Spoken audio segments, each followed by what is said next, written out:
Before we get started on the Dharma talk, please join me in invoking the Buddha's name 3 times. Namo Shakyamuni Buddha, Namo Shakyamuni Buddha, Namo Shakyamuni Buddha. Dearest Venerable Teacher, dearest Sangha, good afternoon.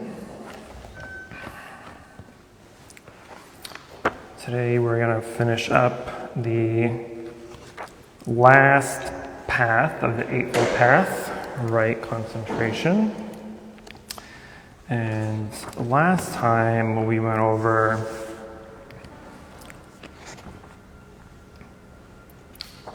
what meditation is for the most part, I think. I really don't remember.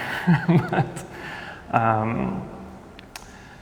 we mostly just went over the factors of concentration, the 5 factors of concentration that create the 8th path.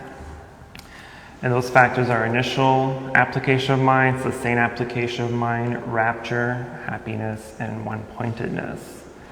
And we discussed how each of those factors work toward eliminating the 5 hindrances.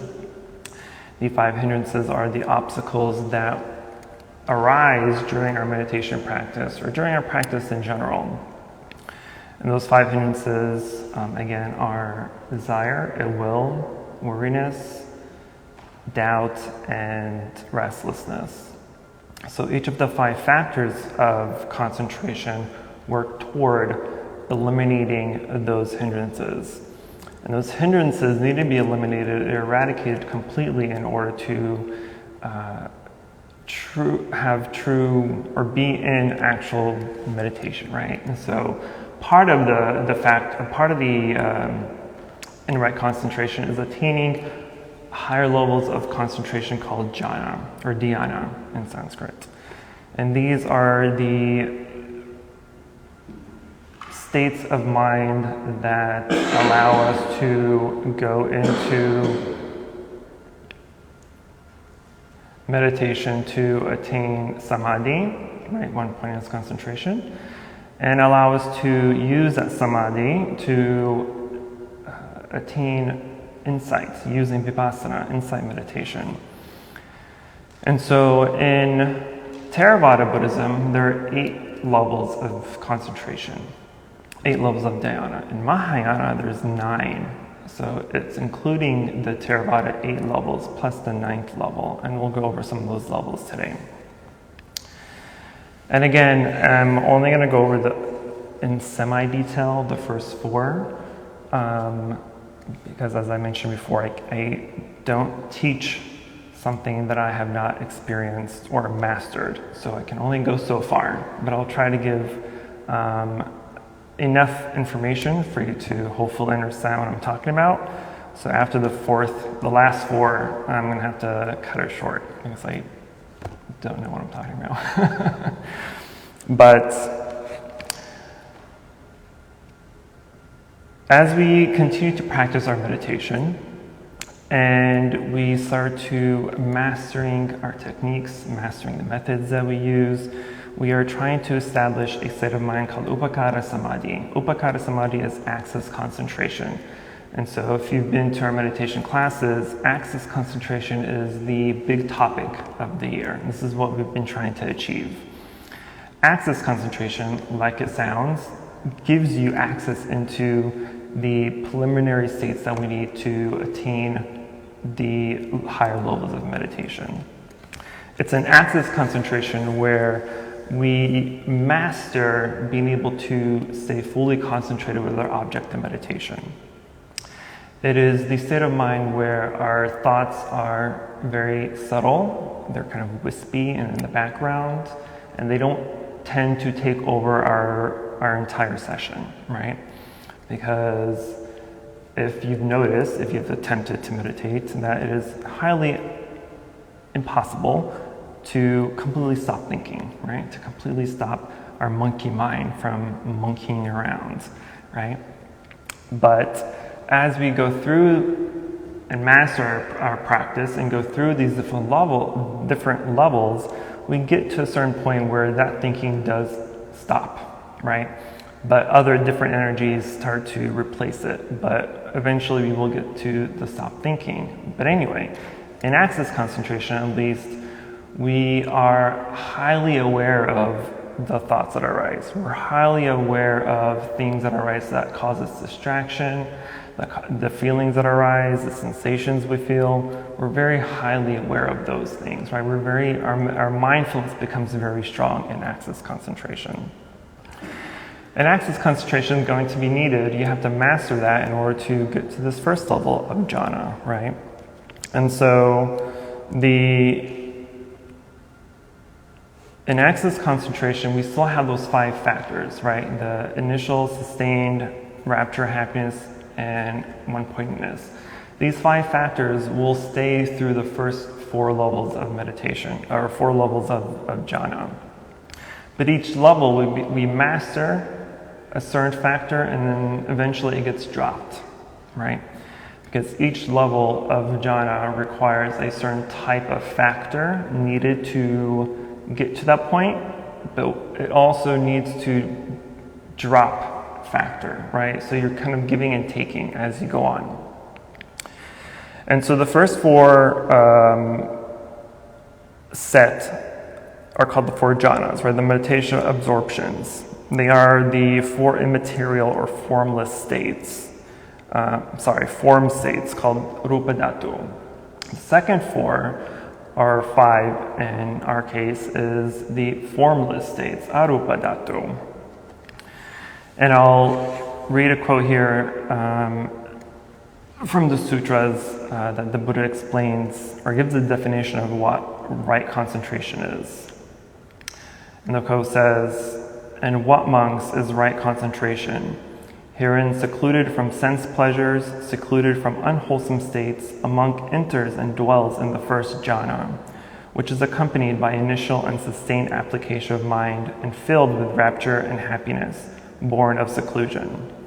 Then, with subduing of initial and sustained application of mind, by gaining inner confidence and mental unification, he enters and dwells in the second jhana, which is free from initial and sustained application, but is filled with rapture and happiness, born of concentration. With the fading out of rapture, he dwells in equanimity, mindful and clearly comprehending, and he experiences in his own person that bliss of which noble ones say, happily lives he who is equanimous and mindful. Thus he enters and dwells in the third jhana. With abandoning of pleasure and pain, and with the previous disappearance of joy and grief, he enters and dwells in the fourth jhana, which has neither pleasure nor pain, and purity of mindfulness due to equanimity. This, monks, is right concentration." And so each of the jhanas, as we mentioned, constitutes the original 5 absorption factors, right? Initial, sustained, rapture, happiness, and one-pointedness. But once we get to the first jhana, which I have to say is extremely difficult for an ordinary person to attain, because it requires a very disciplined mind. It requires the correct effort and balance between the practice. And for the most part, and in my only experience, it can only be truly attained correctly during a retreat. So 11 years ago, I traveled to Thailand for 3 months for a retreat. And it was only on the very last week of that retreat, after 3 months, where that jhana was attained, the first jhana. So I'm like, really? I stay here for 3 months and then on the last minute it comes. So it takes a very disciplined practice to do. Not to say that it's impossible, but it will take true effort, right? And since we have mostly chaotic and busy lives, right? We have family, jobs, blah, blah, blah, etc., we have too many distractions, or you have too many distractions for that to be an easy path. But again, it is not impossible, but it has to, you have to put in the work, basically. So anyway, in the first jhana at least, there is still some thinking, right? So thinking is still in the first jhana, because in the first jhana, again, all the factors, all those 5 factors are there, but in the first jhana, the initial and sustained application of mind is what we try to master. And once it's mastered, right, because initial application is still the thinking process. It's still where the distractions arise. It's where we still judge and perceive. And so our mind is not settled yet. It's not in a state of equanimity just yet. And so once initial and sustained application arises, right, sustained application is being able to hold to your meditation object for the full duration of the practice of your sit. And again, object of meditation is whatever you choose it to be. For the most part, most traditionally is the breath, right? Whether you are observing the breath as you breathe, whether you're counting the breath, whether you're watching it flow as you inhale, exhale, whatever it may be. But whatever object of meditation it is that you choose to use, you hold it for the entire duration, right? And once it's sustained correctly, and there's no distraction arising anymore, there's no moving back and forth between thoughts, right? That monkey mind, then you've achieved the first jhana.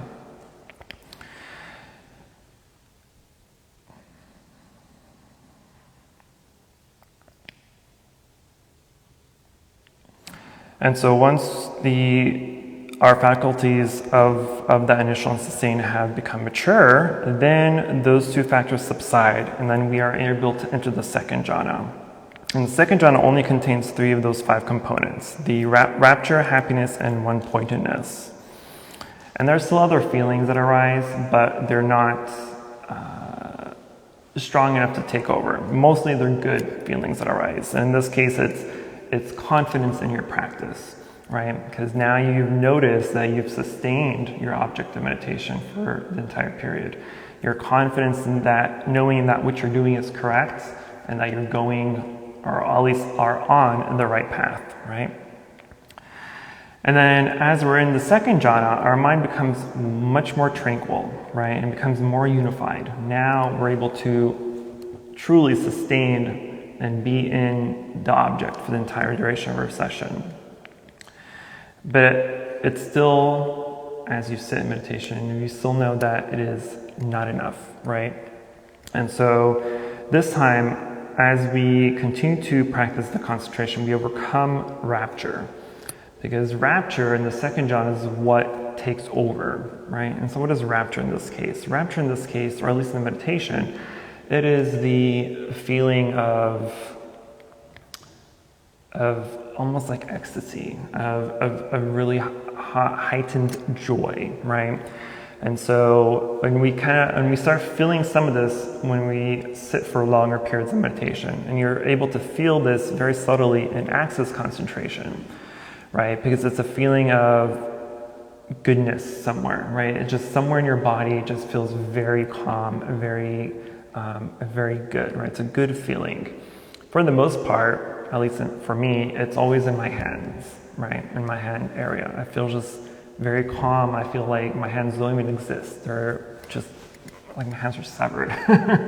But it also has a feeling maybe somewhere in your chest, maybe in your mind, in your head, or in your shoulders, whatever it may be. Just somewhere in your body just feels really good, right? It feels like you're almost floating, right? So that's rapture. And so in the second jhana, that rapture becomes very strong. It almost takes over your entire body. So it's not just in the one area where we may feel an access concentration, now it's your whole body. It's overwhelming sometimes even, right? And so once we're able to hold on to that rapture and expand it and have it fully take over us or fully fill us, then we can let it go, right? We're like, okay, this is cool, this feels great, but this isn't This isn't the end product. And so you want to release that rapture. And once we're able to release that rapture, then we enter the third jhana. And in the third jhana, there's only two absorption factors, happiness and one-pointedness. And again, these feelings, or at least for the happiness part, the happiness is what we need to mostly overcome in the third jhana. Happiness is exactly what it feels like. You're just extremely happy to the point that you do not even want to get out of practice, get out of the sit, right? You want to continue to stay for the sit because you just feel so good, right? And I've experienced this during the retreat that people would pass out because they would sit for like 7 hours and not eat, not drink, not break, and they'd literally just pass over, like fall over, because they just felt so good they didn't want to get out of it. But as cool as that may sound, right, being able to sit for 7 hours and no problem, it's also unhealthy, right? Because our body requires nourishment. Our body requires you to take a break, to relax, to drink and eat and sleep and do other things. So the happiness is the overjoyous feeling we feel in this level, and we again have to overcome. And so once we overcome that feeling, then we enter the fourth jhana, which is mostly defined just by that one-pointedness, concentration, and the feeling of neutrality or equanimity. And here we have a very special and very high level of equanimity because our mindfulness is extremely high at this point. At this point, you would have perfected your concentration, right? Because one, concentration and equanimity is the end point here. And at this point, you've essentially perfected and reached samadhi, right? Samadhi is the level of attainment we need to achieve for meditation, right? That is the object, that's the goal of meditation, is to attain samadhi. And so at the fourth level, we have achieved that. Now it is perfect. It is at this point where we are able to truly have the ability to use vipassana meditation, insight meditation. This is where we contemplate our practices. This is where we contemplate the teachings. And it's at this level where that comprehension or that contemplation is enlightening, right? It is at this level where we're able to enter the higher levels of enlightenment. And so again, in Mahayana, in our tradition, we have 9 levels. And our 9th level is then broken up to 4 more levels. So there's always more levels, right? There's always numbers. Buddhism is all about numbers. But the formless states, right, the last 4 states, the second 4 set, are the formless states of absorption. And this is where the mind transcends even the subtlest perception of visualized images, still sometimes persisting in the first 4 jhanas. And so the formless states, the second 4, are attained not by defining the factors like in the first 4, right? Because the first 4 we are working toward perfecting the 5 factors of sustained, initial, rapture, joy, and one-pointedness. But in the second 4 set, in the second set, we are refining specific objects, and these objects are named or attained after their respective objects, and that is infinite space, infinite consciousness, nothingness, and neither perception nor non-perception. So these are the levels I'm going to be very short on because I have not attained these levels, so I can't explain anything from experience, but the object of the 5th level of concentration is infinite space. And so when we begin to practice this concentration, everything seems to be space, right? But as we practice more deeply, we see that space is composed of and exists only in non-space elements, like earth, water, fire, air, and consciousness. And because space is only one of the 6 elements that make up all material things, we know that space does not have a separate independent existence, right? Because nothing has a separate self. So space and everything else they're interconnected. And we'll see and hear this a lot in our practices, in our teachings, is interconnectedness, right? Because nothing is something of itself, right? Something is because of something else. Right? We can't point to anything in this room, for example, that just came up and showed up by itself as is, right? It was made with other things, with other elements. This flower, for instance, is made with non-flower elements, right? If we look at this from a very superficial point of view, we're just being like, yeah, this is a cool orchid, right? It's white, looks healthy, just sprouted out of nowhere like magic, right? But that's not the case, obviously. And so when we look at it through the Buddhist view, right, and when we get to the the 7th level of infinite nothingness or emptiness, then we see all the things that make up this flower, right? So when we look at it, what makes up this flower? I'm asking you, what makes this flower? Sun. Right. Water, earth, the sun, the elements, right? So all these non-flower stuff need to make up this flower, right? And so we're able to penetrate this level by seeing that in everything else. Everything is made of other things. And even those other things are made up of other things, right? So the list is infinite, hence infinite nothingness of this level.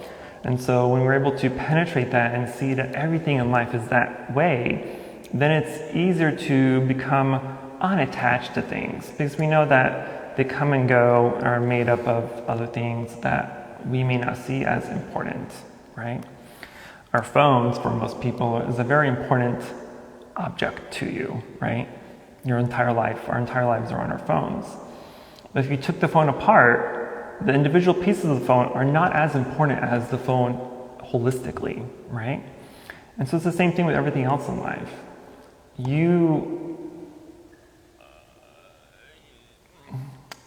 You're attached to your spouse's significant others because you like their personality, you fell in love with them, blah, blah, blah, whatever the deal is, right? But if you like house their liver or something in a jar, are you as attached to them than you were when they were whole? Probably not. So this is kind of the weird way that I would look at this and explain this part, or this piece.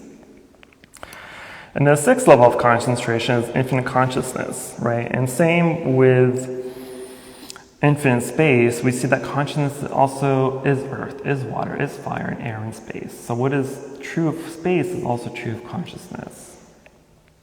In infinite nothingness, again, we just kind of went over that, but when we go over nothingness or emptiness, again, we go beyond any outward appearances or signs, and we come to something called signlessness, which is one of the 3 doors of liberation in Buddhism.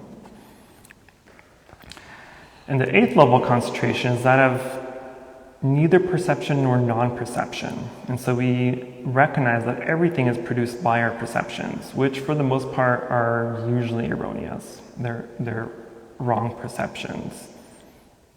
And so we can't obviously stop perceiving altogether, but at least we now know that perception is perception of a sign. Since we no longer believe in the reality of signs, our perceptions become wisdom. And so we go beyond signs, no perception, but we don't become perceptionless, right? No non-perception. And this is mostly covered in when we went over the first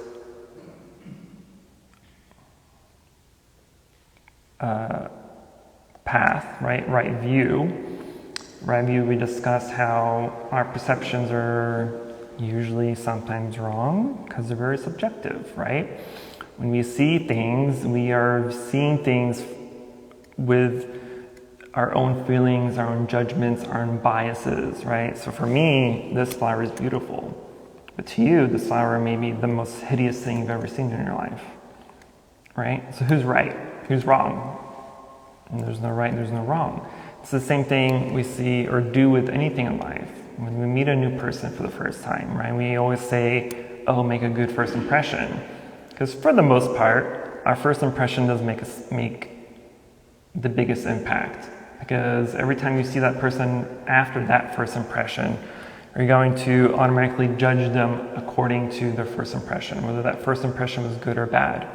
Especially if it was bad, then you're always going to avoid that person, you're going to judge them, we're going to avoid them, whatever it may be, right? And even if they do things that contradict our perception of them from that first impression, we're still not going to take that into consideration.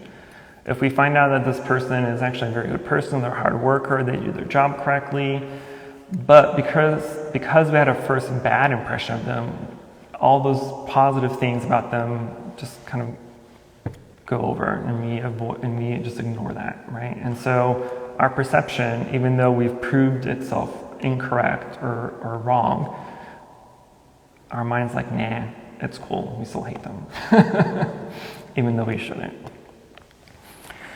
And then the 9th level of concentration is called cessation.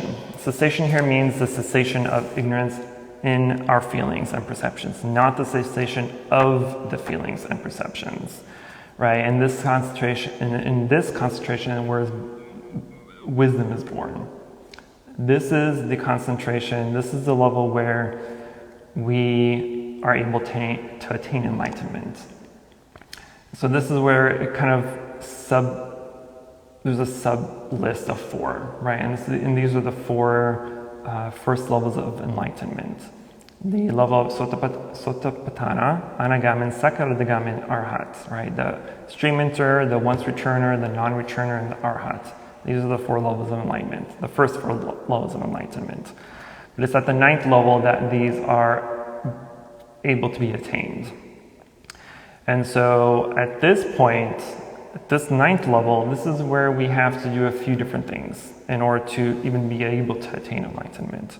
As one, we have to be able to, or we would have to have the 5 hindrances completely eradicated. 2, we would have to realize or come into realization the 3 Dharma seals. The Dharma seals are impermanence, non-self, and nirvana. And for each of those 4 higher levels of enlightenment, or the 4 levels of enlightenment, there's something we also have called the 10 fetters, or the 10 taints in Buddhism. And so for each level, we work on eliminating pieces of that 10 fetters. So there's a lot of lists, obviously, and a lot of numbers in Buddhism if you haven't already come to that conclusion. But it's these numbers that help us remember the process of things, right? It helps us remember what is what and where it comes from and what it's for. And there's so much more to this, but we don't have the time or the effort to go through it all. But this is the gist of it. So the 8th level, or the 8th path of the Eightfold Path of right concentration, its main factor, its main point or objective is the attainment of the jhanas. And again, it's not impossible, it's not completely easy, but if anything, what's most important at least is to be able to practice enough where that access concentration becomes pretty strong, right? Because if at least you've been able to achieve access concentration, then you're at least doing meditation correctly. And at that point, you can just continue on developing your practice, continue on developing true sustained concentration. Because with concentration, that's where we're able to attain wisdom. And from wisdom, we're able to attain enlightenment. But there's those steps that we have to truly follow, right? And so hopefully, if you've been following our practice, or following our meditation class, you've had the ability to practice with us on those factors for access concentration. And this coming Saturday is our last meditation class, where I'll be giving a pretty holistic summary of what we've been covering all year long in preparation to our retreat on the 25th of June.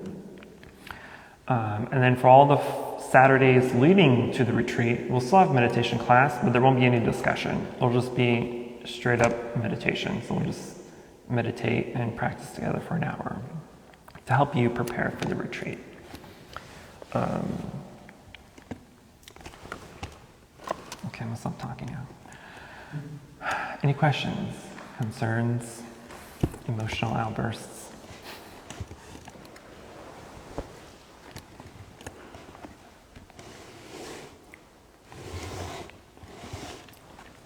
The one thing I want to say is I do a lot of, well, I don't do a lot of, but a lot of times I do sorry, I'm very immature today.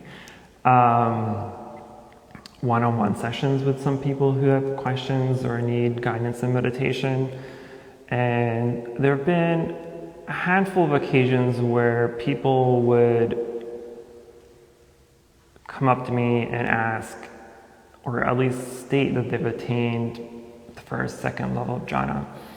And not to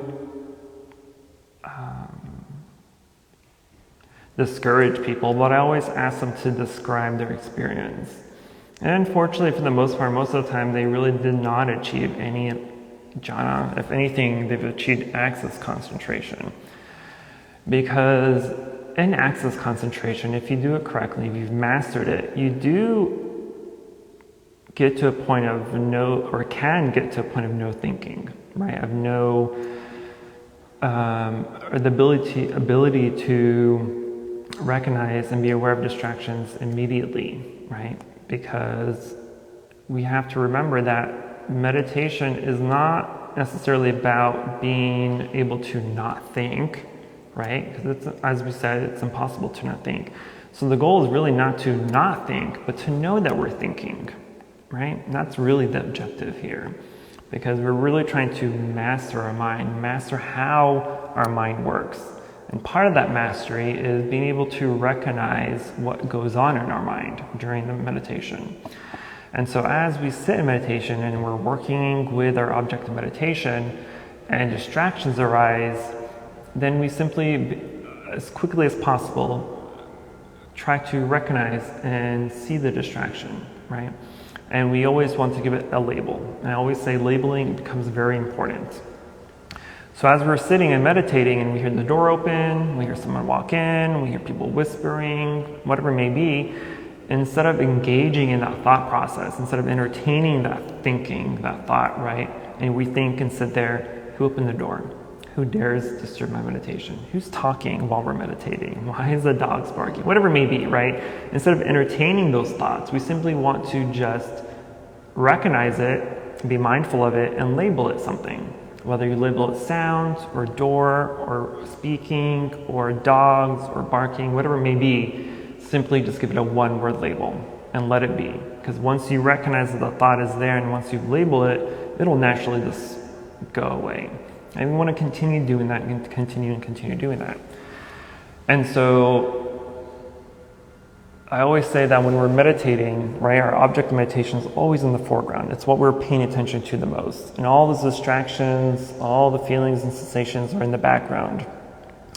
And as long as we're being aware and meditating on our object of meditation, whenever those distractions come into and try to take over the foreground and push away our object of meditation, if we're aware enough or our mindfulness is strong enough, our mindfulness will push back that distraction. Like, no, you can't take over, right? It'll push it away. It'll push it away, and you have to do it continuously, constantly, just pushing it away. As long as your object of meditation doesn't shift into the background and the distractions become in the foreground, you're meditating correctly, right? If it takes you a second, a few minutes to recognize the distraction, that's perfectly fine. You're doing exactly what you need to do in meditation, right? Don't think that you're doing something wrong, you're not meditating correctly, your meditation is weak or inconsistent. No. Because as long as you're able to recognize and you're aware a distraction has arose, regardless of how long it took you, you are meditating correctly. So you really should be encouraging yourself and patting yourself on the back, right? Not discouraging yourself, because you're doing what you need to be doing. But anyway, if you do that continuously and constantly and repeatedly correctly, then you may get to a point of no thinking, right? Because remember, in the first jhana, there is some thinking. But you can get to a point of no thinking. And it's in that point where people mistakenly think that they have achieved jhana. But they don't have that feeling of rapture that comes with it. And that feeling of rapture is what constitutes the actual level, right? And so when people explain and describe their experience, I have to unfortunately be like, that's not right. Sorry. Not that I'm here to judge, I'm only able to say this is what this is or is not because my meditation teacher confirmed my experiences, so I know what the experience is supposed to be like, right? Which is why I can only go so far with these teachings, because if I try to explain the higher levels and I have not attained it, then how am I supposed to teach you and correct or describe what your experience is like? Anyway, continue practicing. That's the point here. Just continue practicing. Any waking moment is an opportunity for meditation. Do not think that meditation is just sitting on the couch or sitting on the cushion, because you can have a terrible sitting experience. Meditation is about, what is meditation? I'm going to ask you this question. What is meditation? This is, again, a real question. What is meditation? I'm sorry? Is it clarity? Clarity, that's one thing. What else? Concentration. Meditation is about concentration.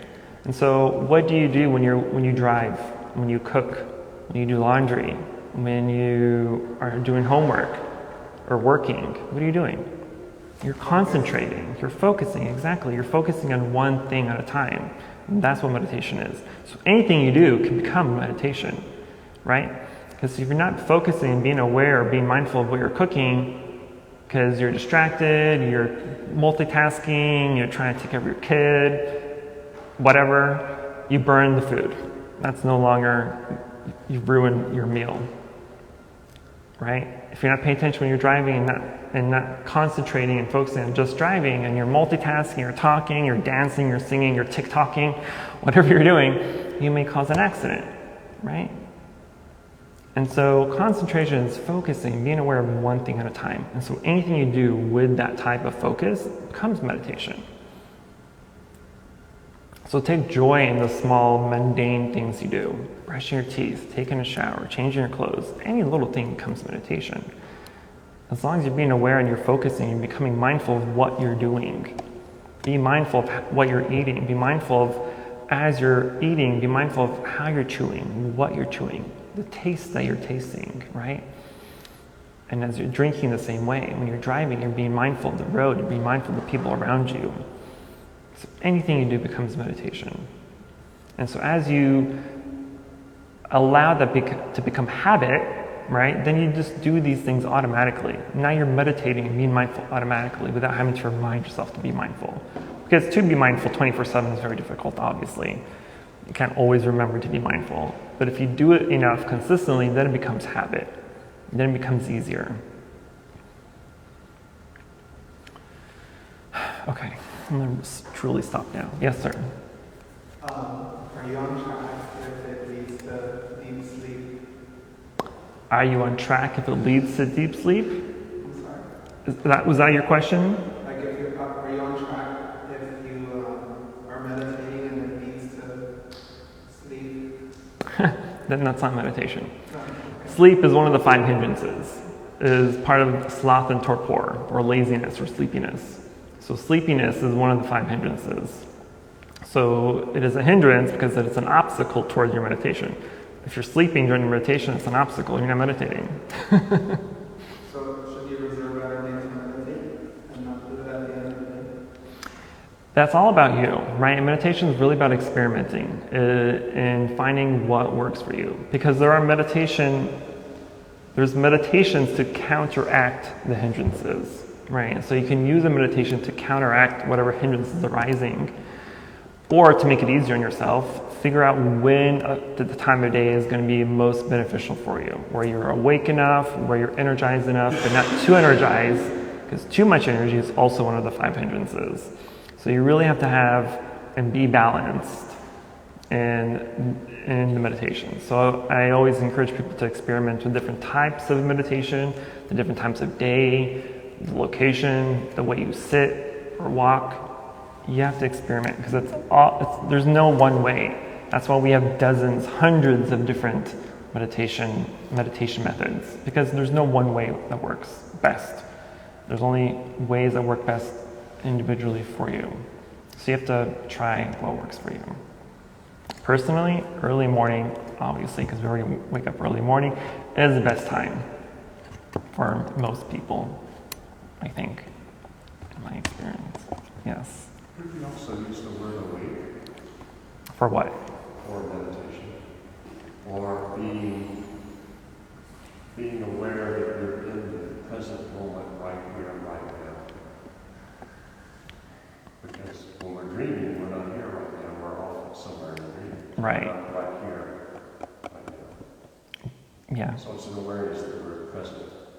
Present, being aware. Right, because most time, if you say meditation, your body is here, but your mind's elsewhere. Your mind's having fun at Six Flags. Right, riding all the roller coasters of our deranged mind sometimes. Any other questions?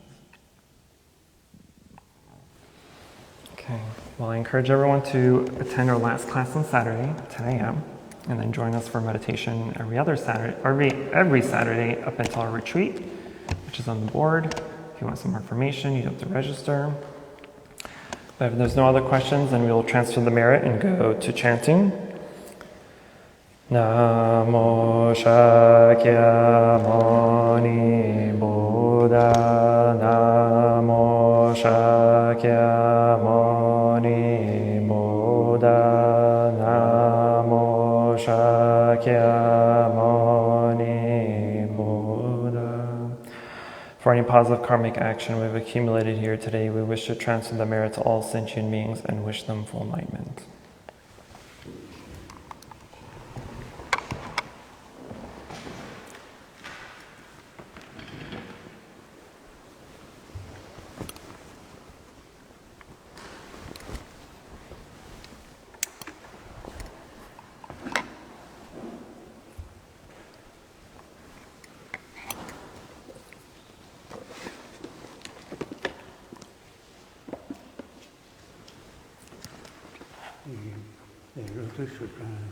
Chapter 95. Be chanting the 25th chapter of the Lotus Sutra, so please turn to page 325.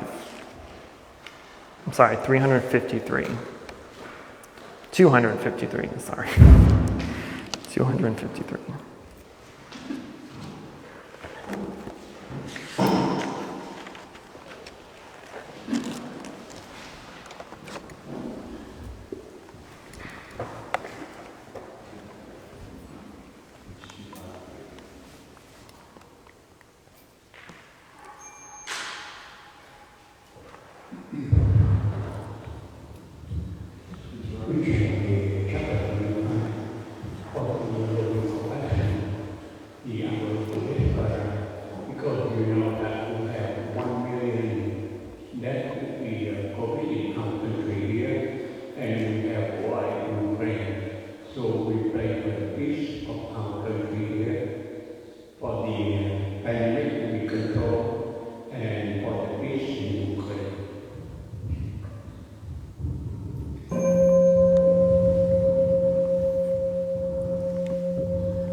Speech and mind in perfect oneness, I send my heart along with the sound of the. May the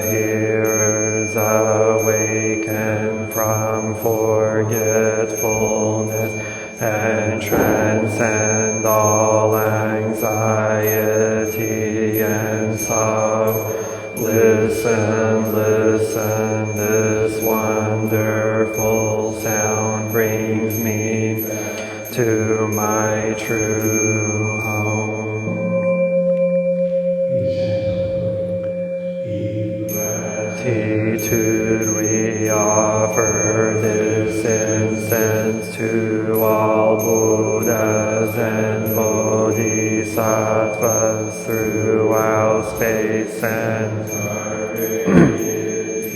fragrant as earth herself, reflecting our careful effort, our wholehearted mindfulness, and the fruit of understanding slowly ripen.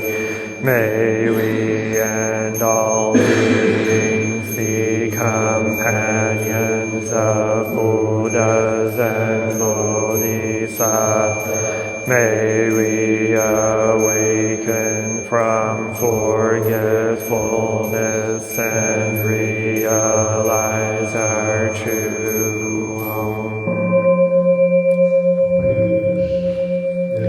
Incense in the censer now is burning, all the Dharma road.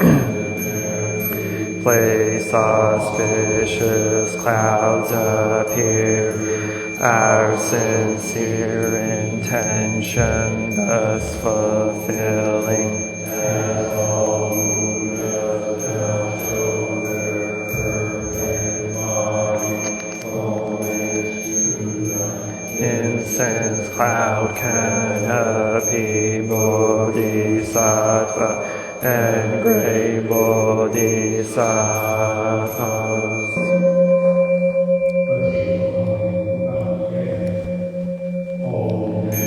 To the eternally abiding Buddhas, the supreme Dharma and sagely sung throughout the Dharma realm and the realm of empty space and three periods of time.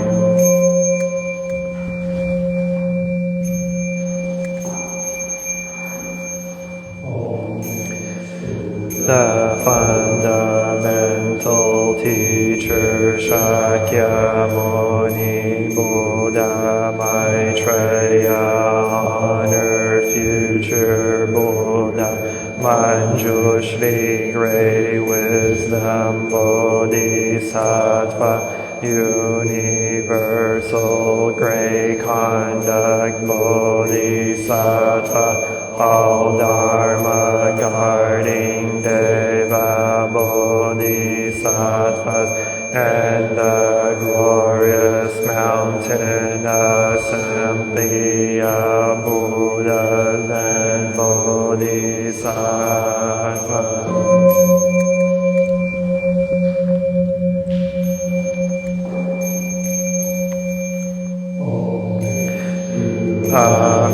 Amitabha Buddha in the land of ultimate bliss, Avalokiteshvara, great compassion Bodhisattva, great strength Bodhisattva, earth stored great vow Bodhisattva, and the assembly of great pure sea-like Bodhisattvas.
Sori Maha Sori So Sori Swaha Om Sori Sori Maha Sori So Sori Swaha Om Sori Sori Maha Sori So Sori Swaha.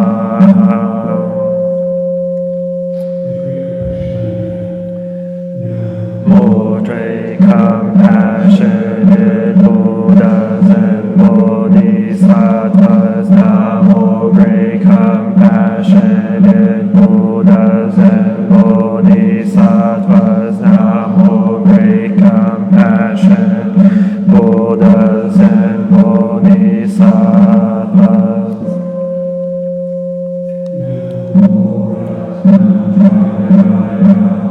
Namo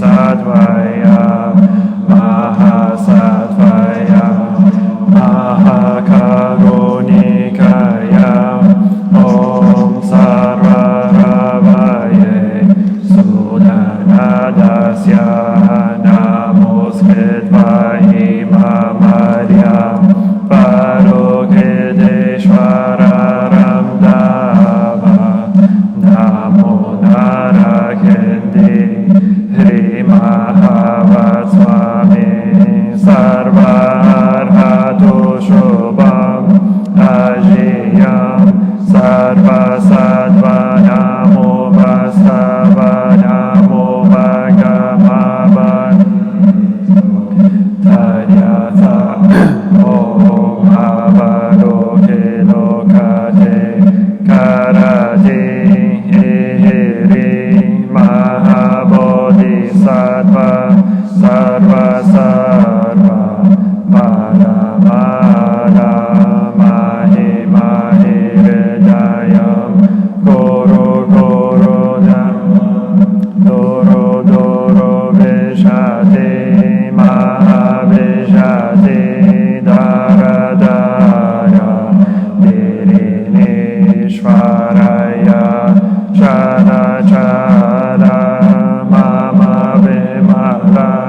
Muktadehi Shina Shina Asham Rashari Vishwa Vishwam Brashaya Holo Holo Mara Holo Holo He Sara Sara Siri Siri Soro Soro Bodhiya Bodhiya Bodhaya Bodhaya Maitreya Narakendi Rishanina Bayamana Swaha Siddhaya Swaha Mahasiddhaya Swaha Siddhayogeshwaraya Swaha Narakendi Swaha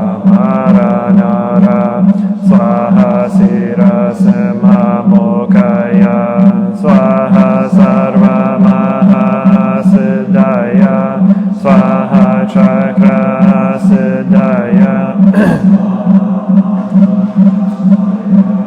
Swaha Narakendi Vagadaya Swaha Mavari Sankaraya Swaha Namo Ratnatrayaya Namo Arya Valokite Shavaraya Swaha Om Siddhyanto Mantra Padaya Swaha.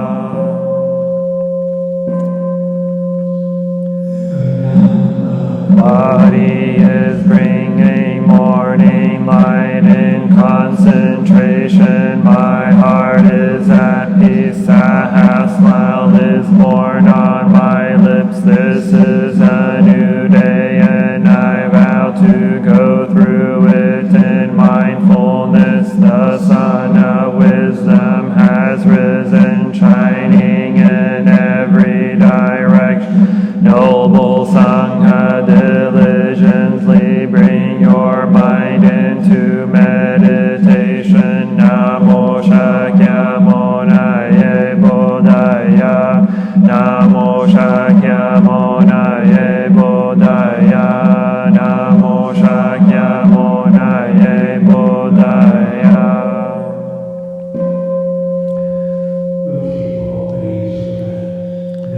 Unsurpassed, profound, and wonderful Dharma is difficult to encounter in hundreds of millions of eons. I now see and hear it, receive and uphold, and I vow to fathom the Tathagata's true meaning. Namo Shakyamuni Buddha. Namo Shakyamuni Buddha. Namo Shakyamuni Buddha.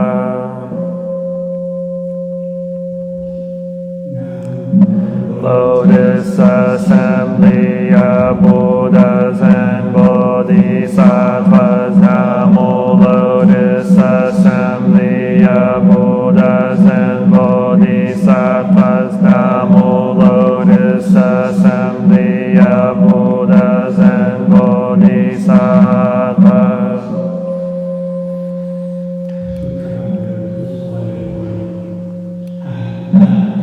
The Bodhisattva, inexhaustible intent, immediately rose from his seat, bared his right shoulder, pressed his palms together, and facing the Buddha spoke these words: world-honored one, this Bodhisattva, perceiver of the world.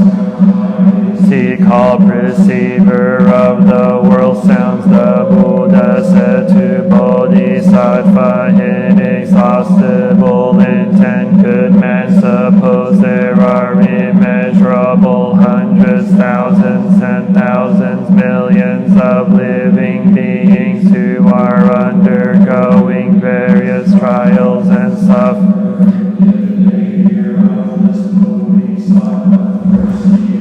Of the world sounds and single-mindedly call his name, then at once he will perceive the sound of their voices, and they will all gain deliverance from their trials. If someone holding fast to the name Bodhisattva, perceiver of the world sound, should enter a great fire, the fire could not burn him. This would come about because Bodhisattva's authority and supernatural power. If one were washed away by a great flood and call upon his name, one would immediately find himself in a shallow. Suppose there were 100, 1,000, 10,000, 1,000,000 living beings who, seeking for gold, silver, lapis lazuli, seashell, agate, coral, amber, pearls, and other treasures, set out on the suppose a fierce wind should blow their ship off course, and it drifted to the land of Rakshasa demons. If among those people there is even just one, a Bodhisattva, perceiver of the world sounds, and all those people will be delivered from their troubles with the Rakshasas. This is why he is called perceiver of the world sounds. If a person who faces imminent threat of attack should call the name of Bodhisattva, Bodhisattva, perceiver of the world sounds, and the swords and staffs wielded by attackers would instantly shatter into so many pieces, and he would be delivered, though enough yakshas and rakshasas to fill all the 1,000 million full world should try to torment a person if they hear him calling the name of Bodhisattva, perceiver of the world sounds, and these evil demons will not even be able to look at with their evil eyes, much less to him. A person who, whether guilty or not guilty, has had his body imprisoned in fetters and chains, cage and lock, if he calls the name of Bodhisattva, perceiver of the world sounds, and all his bonds will be severed and broken, and at once he will gain deliverance. Suppose in a place filled with all the evil-hearted band of the 1,000 million full world, there is a merchant leader who is guiding a band of merchants carrying valuable treasures over a steep, dangerous road. In that one man shouts out these words, "Good men, do not be afraid. Mindedly call on the name of Bodhisattva, perceiver of the world sounds. This Bodhisattva can grant fearlessness to living beings. If you call him, you will be delivered from these evil-hearted bandits." When the band of merchants hear this, they all together raise their voices, saying, "Namo Bodhisattva, perceiver of the world sounds," and because they call his name, they are at once able to gain deliverance. Inexhaustible intent, the authority and supernatural power of the Bodhisattva and Mahasattva, perceiver of the world sounds, are as mighty as this. If there should be living numerous lusts and cravings, let them think with constant reverence of Bodhisattva, perceiver of the world sounds, and then they can shed their desires. If they have great wrath and anger, let them think with constant reverence of Bodhisattva, perceiver of the world, and they can. If they have great ignorance and delusion, let them think with constant reverence of Bodhisattva, perceiver of the world sounds, and they can get rid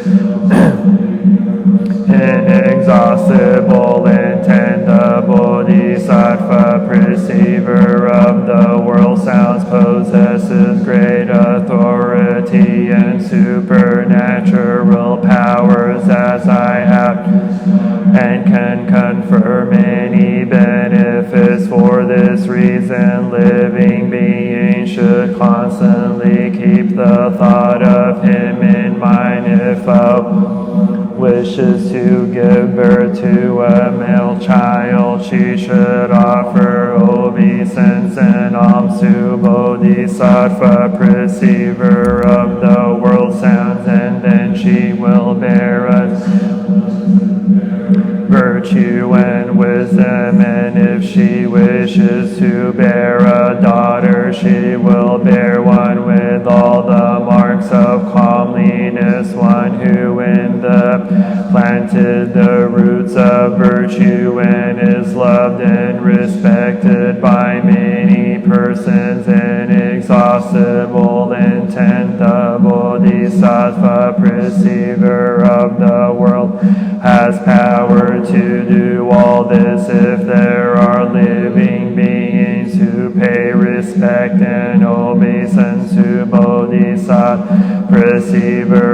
the world sounds, their good fortune will not be fleeting or vain. Therefore living beings should all and uphold the name of Bodhisattva, perceiver of the world sounds inexhaustible. And suppose there is a person who accepts and upholds the names of as many Bodhisattvas as there are sands in 62 million Ganges, and for as long as his present body lasts, he offers them alms in the form of food and drink, clothing, bedding, and medicine. What is your opinion? Would this good man or good woman gain many benefits, or would he inexhaustible intent replied, they would be very many. World honored one, the Buddha says, suppose also that there is a person who accepts and upholds the name of Bodhisattva, perceiver of the world sounds, and even just once off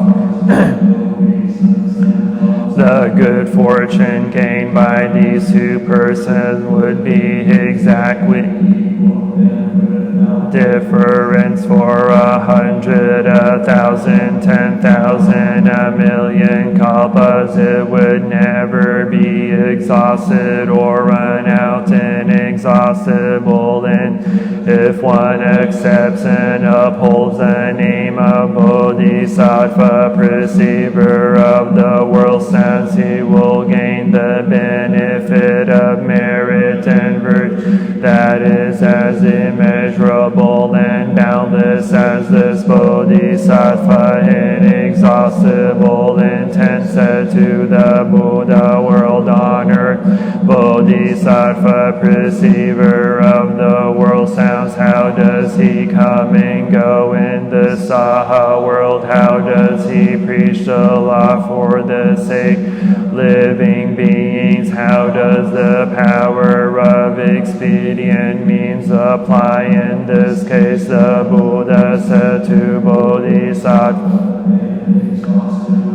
intent good man, if there are living beings in the land who need someone in the body of a Buddha in order to be saved, Bodhisattva, perceiver of the world sounds, immediately manifests himself in a Buddha body and preaches the law for them. If they need someone in a Prateka Buddha's body in order to be saved, immediately he manifests up, take a Buddha's body and preaches the law for them. If they need a voice hearer to be saved, immediately comes a voice hearer and preaches the law for them. If they need King Brahma to be saved, immediately he becomes King Brahma and preaches the law for them. If they need the Lord Chakra to be saved, immediately he becomes a Lord Chakra and preaches the law for them. If they need the heavenly being freedom to be saved, immediately he becomes a heavenly being freedom and preaches the law. If they need the heavenly being great freedom to be saved, immediately he becomes a heavenly being great freedom and preaches the law for them. If they need a great general of heaven to be a great general of heaven and preaches the law for them. If they need Vaishravana to be saved, immediately he becomes Vaishravana and preaches the law for them. If they need a petty king to be saved, immediately immediate, becomes a petty king and preaches Allah for them. If they need a rich man to be saved immediate, he becomes a rich man and preaches Allah for them. If they need a householder to be immediately, he becomes a householder and preaches Allah for them. If they need a chief minister to be saved immediate, becomes a chief minister and preaches Allah for them. If they need a Brahmin to be saved immediately, he becomes a Brahmin and preaches Allah for. If they need a monk, a nun, a layman believer, or a laywoman believer to be saved immediate, he becomes a monk, a nun, a layman believer, or a laywoman believer and preaches Allah for. If they need the wife of a rich man, of a householder, a chief minister, or a Brahmin to be immediately, he becomes those wives and preaches Allah for them. If they need a younger to be saved immediately, he becomes a young boy or a young girl and preaches Allah for. If they need a heavenly being, a dragon, a yaksha, a gandharva, an asura, a garuda, a kimnara, a mahoraga, a human or a non-human being to be immediately, he becomes all these Allah for them. If they need a Vajra-bearing God to be saved immediately, he becomes a Vajra-bearing God and preaches Allah for them. Inexhaustible and this Bodhisattva, perceiver of the world sounds, has succeeded in acquiring benefits such as these and taking on a variety of different forms, goes about among the land saving living beings. For this reason you and the others should single-minded offer alms to Bodhisattva, perceiver of the world sounds. This Bodhisattva, Mahasattva, perceiver of the world, fearlessness on those who are in fearful, pressing, or difficult circumstances. That is why in the Saha world everyone calls bestower of fearlessness Bodhisattva, inexhaustible intent, said to the Buddha world on earth. Now I must offer alms to Bodhisattva, perceiver of the world sounds. Then he took from his neck a necklace adorned with numerous precious gems worth 100,000 pieces of gold and presented it to the Bodhisattva, saying, Sir, please accept this necklace of precious gems as a gift in the Dharma. At the time Bodhisattva, perceiver, willing to accept the gift, inexhaustible intent, spoke once more to Bodhisattva, perceiver of the world sounds, saying, Sir, out of compassion for us, please accept this necklace. Then the Buddha said to Bodhisattva, perceiver of the world, out of compassion for this Bodhisattva, inexhaustible intent, and for the four kinds of belief, heavenly kings, dragons, yakshas, gandharvas, asuras, garudas, kimnaras, mahoragas, human and non-human beings, you should accept this neck.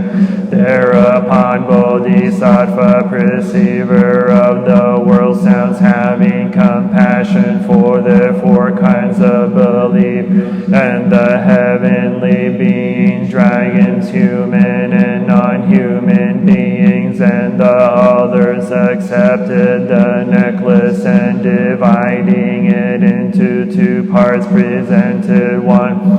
Shakyamuni Buddha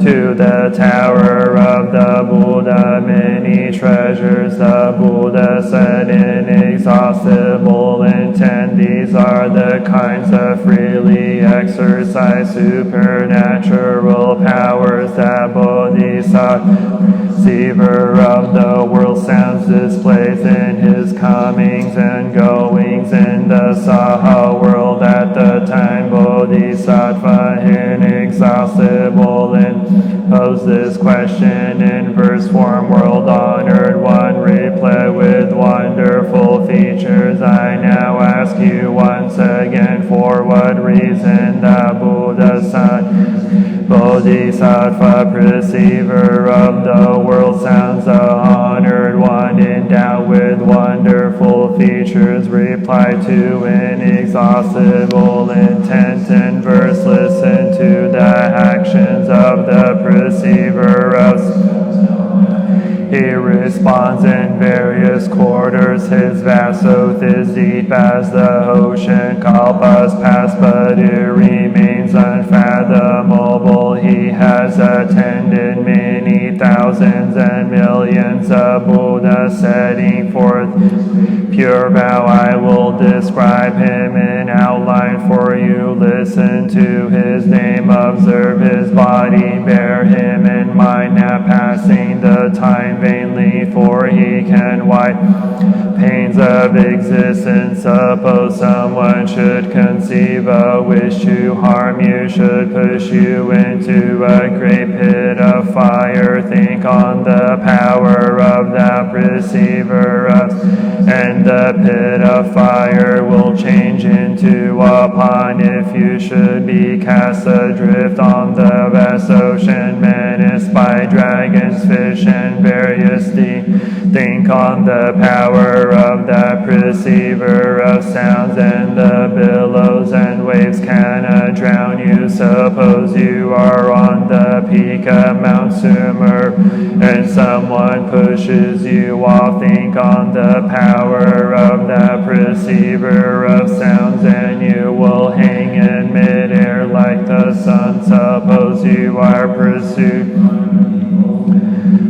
to throw you down from a diamond mountain. Think on the power of the perceiver of sounds, and they cannot harm a hair of you. Suppose you are surrounded by evil-hearted bandits, each brandishing a knife to wound you. Think on the power of the perceiver of, and one soul will be swayed by compassion. Suppose you encounter trouble with the king's law, face punishment, about to forfeit your life. Think on the power of that perceiver.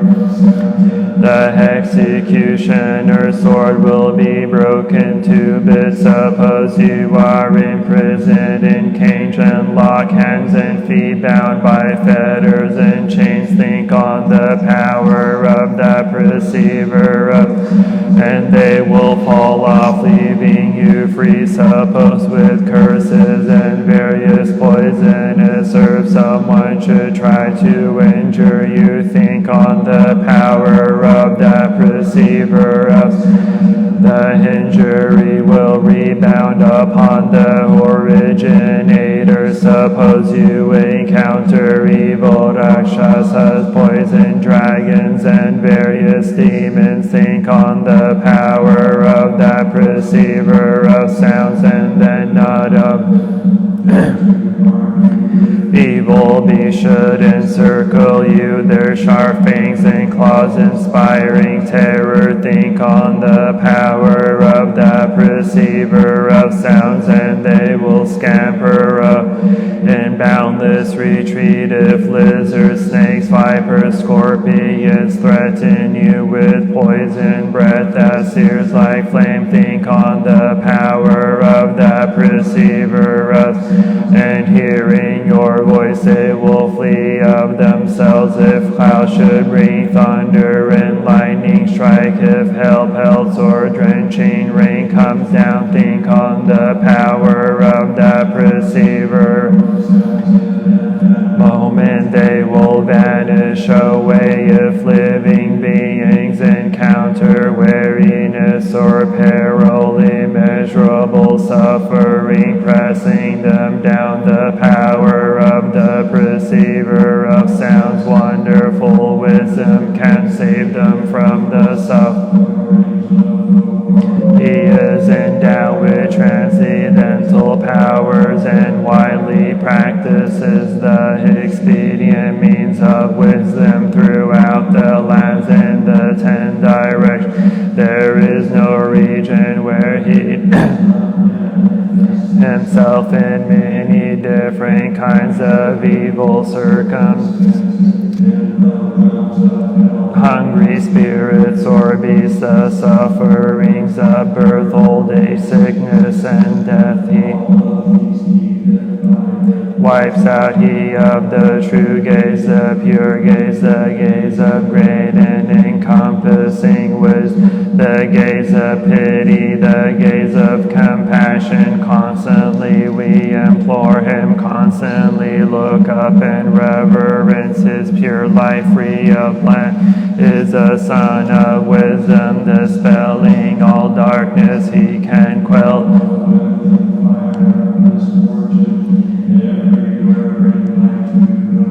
the precepts from his compassionate body, shake us like thunder. The wonder of his is like a great cloud. He sends down the sweet dew, the Dharma rain, to quench the flames of earthly desires. When lawsuits bring you before the officials, when terrified in the midst of an arm, think on the power of the perceiver of sounds, and hatred in all its forms will be dispelled. Wonderful sound perceiver of the worlds, a sound, the Sitai sound, they surpass those sounds of the world. Therefore you should constantly think on them from thought to never entertaining down. Perceiver of the world sounds, pure Seishu, those in suffering and danger of. He can offer aid and support, endowed with all benefits. Beings with compassionate eyes, the sea of his accumulated blessings is immeasurable. Therefore you should bow your head to him at the Bodhisattva earth holder immediately rose from his seat, advanced and said to the Buddha, world on earth, if there are living beings who hear this chapter on Bodhisattva, perceiver of the world sounds, on the freedom of his action, his manifestation of a universal gateway, and his transcendental power.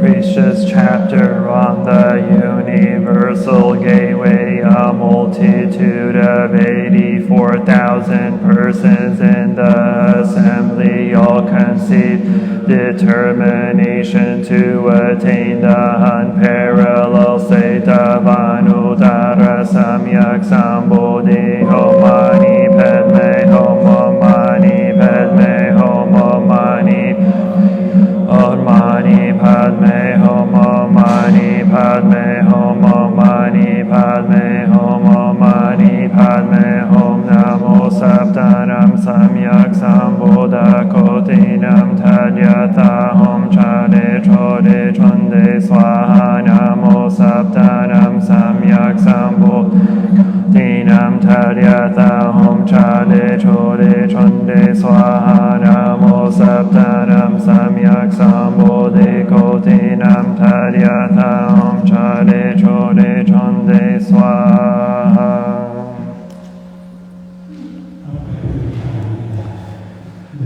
Bodhisattva Avalokita while moving in the discourse of Prajna paramita, shed light on the five skandhas and found them equally empty. After this penetration, he overcame ill-beingness and Shadipur.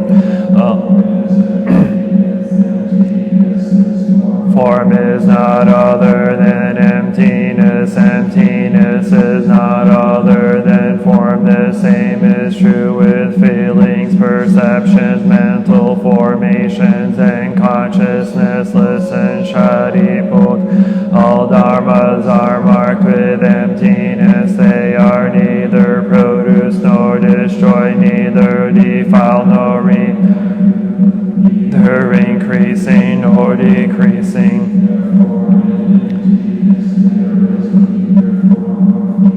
No perception, nor mental formation, nor consciousness, no eye or ear or nose or tongue or body or mind, no form, no sound, no smell, no taste, no object, no mind, no realms of elements, no interdependent origins, and no extinction of them, no ill-being, no cause of ill-being, no end of ill-being, and no path, no understanding, no attainment, because there is no the Bodhisattvas ground in Prajnaparamita find no obstacles for their minds. Having no obstacles, they overcome fear, liberating themselves from illusion and realizing perfect nirvana. All Buddhas in the past, present, and future arrive at Anuttara Samyak Sambodhi. Therefore, one should. The perfect understanding is the highest mantra, the unequaled mantra, the destroyer of ill-being, the incorruptible truth.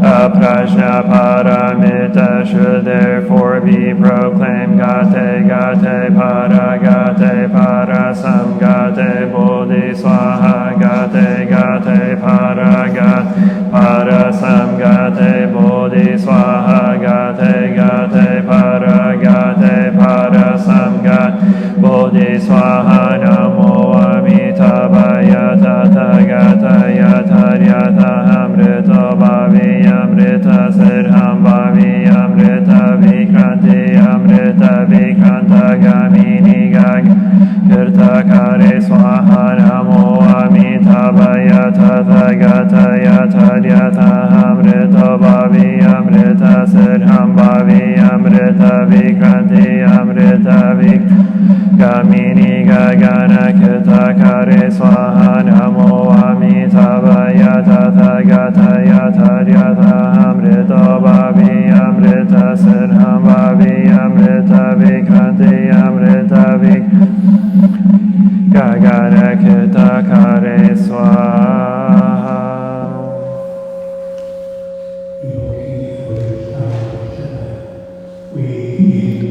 Your name Avalokiteshvara, we aspire to learn your way of listening in order to help relieve the suffering. And though you know how to listen in order to understand, we invoke your name in order to practice listening with all our attention and open-heartedness. We will sit and listen without any prejudice. We will sit without judging or reacting. We will sit and listen in order to understand. We will sit and listen so attentively that we will be able to hear what the other person is saying, and also being left unsaid. We know that just by listening deeply, we already alleviate a great deal of pain and suffering. occurring in the other person. Namo Avalokiteshvara Bodhisattva. Namo Avalokiteshvara Bodhisattva. Namo Bodhisattva. Namo Avalokiteshvara Bodhisattva. Namo Avalokiteshvara Bodhisattva.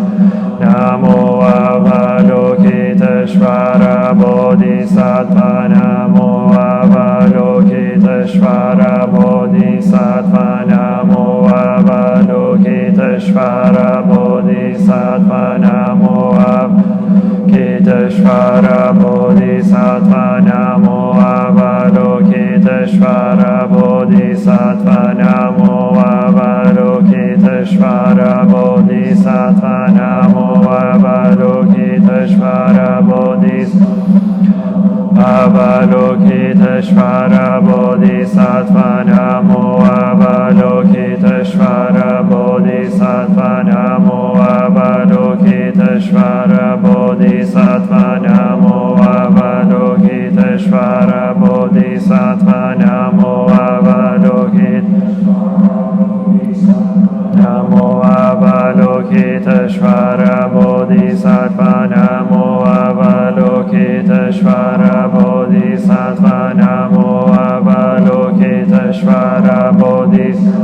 Namo Avalokiteshvara Bodhisattva.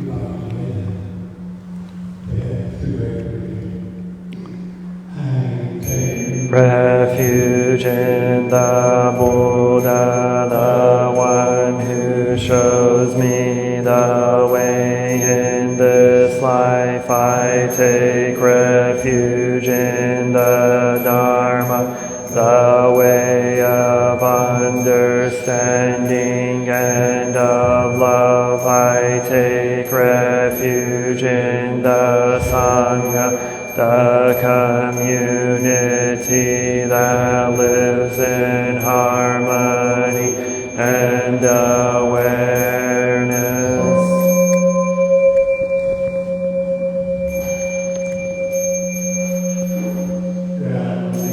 In the refuge of Buddha, I clearly see the path of light and beauty in the world. Dwelling in the refuge of Dharma, I learn to open many doors on the path of transformation. Dwelling in the refuge of Sangha, shining light that supports me, keeping my practice free of obstruction.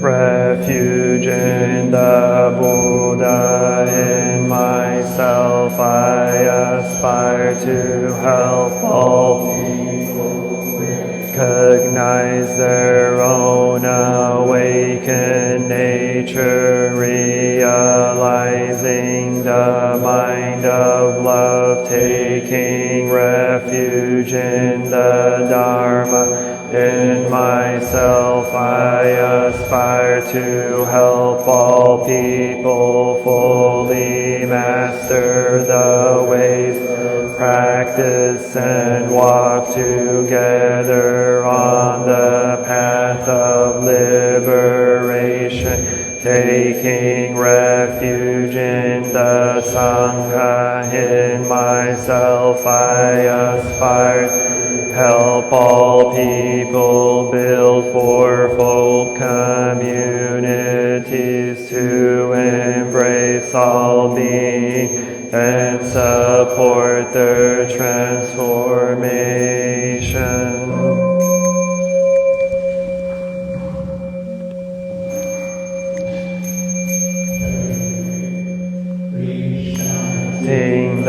sutras, practicing the way of awareness gives rise to benefits without limits. We vow to share the fruits with vow to offer tribute to parents, teachers, friends, and numerous beings who give guidance and support along the